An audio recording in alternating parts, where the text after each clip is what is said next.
कोई सरकार किसी की भी स्वतंत्रता को नहीं दबा रही। देश हित पर अगर कभी कोई उंगली उठेगी या देशवासियों के हितों पर अगर कभी कोई उंगली उठेगी तो उस पर ये सरकार कभी खामोश नहीं रहेगी। हर राज्य एक जैसा हो, एक परिवार में हर बच्चे भी तो एक जैसे नहीं होते ना, कईयों को ज्यादा अटेंशन की जरूरत पड़ती है।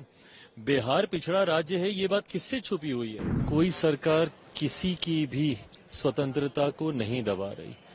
और मैं बार बार इस बात को हाईलाइट नहीं करना चाहता, बट ये लोगों का कोई हक ही नहीं है किसी की भी स्वतंत्रता के ऊपर चर्चा करने का।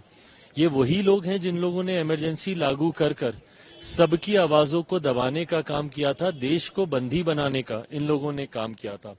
हैविंग सेड दैट, ये जिस व्यक्ति की बात कर रहे हैं उसकी सोच का कोई समर्थन करे मुझे नहीं लगता।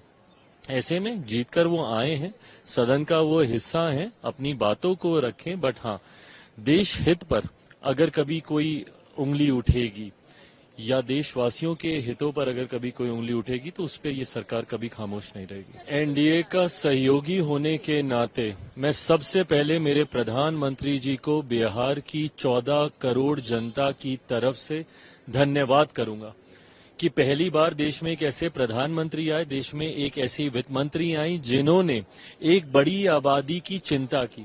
बिहार जैसा राज्य जिसको हैंड होल्डिंग की जरूरत है, भाई जरूरी नहीं है ना कि हर राज्य एक जैसा हो, एक परिवार में हर बच्चे भी तो एक जैसे नहीं होते ना, कईयों को ज्यादा अटेंशन की जरूरत पड़ती है। बिहार पिछड़ा राज्य है, ये बात किससे छुपी हुई है?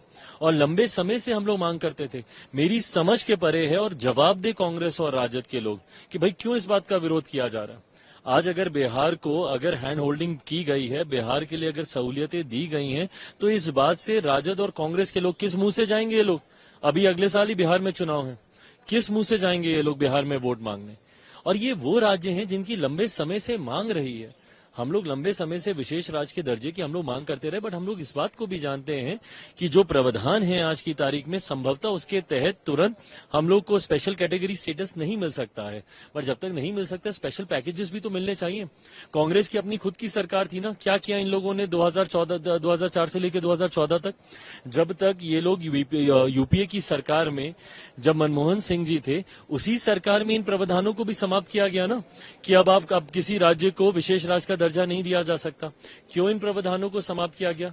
और आज किस मुंह से ये लोग मांग रहे हैं कि भैया विशेष राज्य का दर्जा दिया जाना चाहिए, जबकि आप ही की सरकार ने, आप ही के प्रधानमंत्री के दौरान इन प्रावधानों में बदलाव कर किसी भी राज्य को विशेष राज्य का दर्जा नहीं दिया जा सके, ऐसे कानून बनाए गए।